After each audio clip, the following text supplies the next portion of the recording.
ಎಲ್ಲರಿಗೂ ನಮಸ್ಕಾರಗಳು. ತುಳಸಿ ಹಬ್ಬದ ಶುಭಾಶಯಗಳು.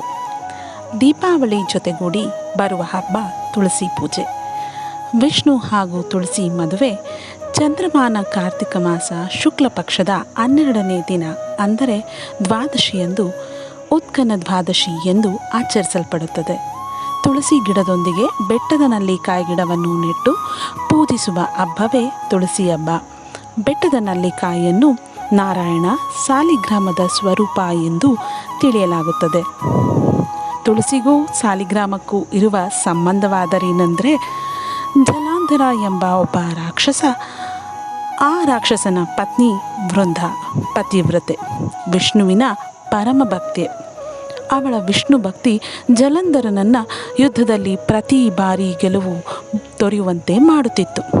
ಒಮ್ಮೆ ದೇವತೆಗಳ ನಡುವೆ ಯುದ್ಧ ನಡೆದಾಗ ದೇವತೆಗಳು ವಿಷ್ಣುವನ್ನು ಸಹಾಯ ಮಾಡುವಂತೆ ಕೇಳುತ್ತಾರೆ.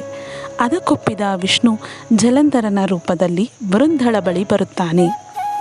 ಆ ಸಂದರ್ಭದಲ್ಲಿ ವೃಂದ ಜಲಂಧರನಿಗೆ ನೀಡಿದ ಜಯದ ಸಂಕಲ್ಪವನ್ನು ಅಲ್ಲೇ ಬಿಟ್ಟು ಜಲಂಧರನ ಕಾಲು ಮುಟ್ಟಲು ಬಂದಾಗ ಅದು ಜಲಂಧರನಲ್ಲ ವಿಷ್ಣುವೆಂದು ತಿಳಿದು ಕೋಪಗೊಳ್ಳುತ್ತಾಳೆ.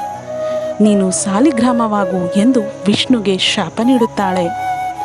ನಂತರ ವೃಂದಳಿಗೆ ತನ್ನ ತಪ್ಪಿನ ಅರಿವಾಗಿ ಕ್ಷಮೆ ಕೇಳಲು ಬಂದಾಗ ವಿಷ್ಣು ಅವಳಿಗೆ ತುಳಸಿಯಾಗುವ ವರ ನೀಡುತ್ತಾನೆ ಹಾಗೂ ಸಾಲಿಗ್ರಾಮದೊಂದಿಗೆ ವಿವಾಹವಾಗುವುದಾಗಿ ವಚನ ನೀಡುತ್ತಾನೆ.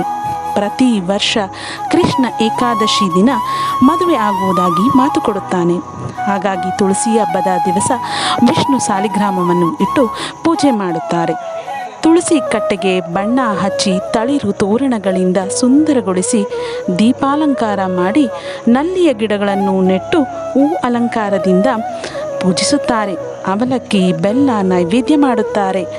ಭಕ್ತಿಯಿಂದ ಪೂಜಿಸುವ ತುಳಸಿ ಹಬ್ಬದ ಶುಭಾಶಯಗಳು. ಧನ್ಯವಾದಗಳೊಂದಿಗೆ ಕವಿತಾ ಯೋಗೇಶ್.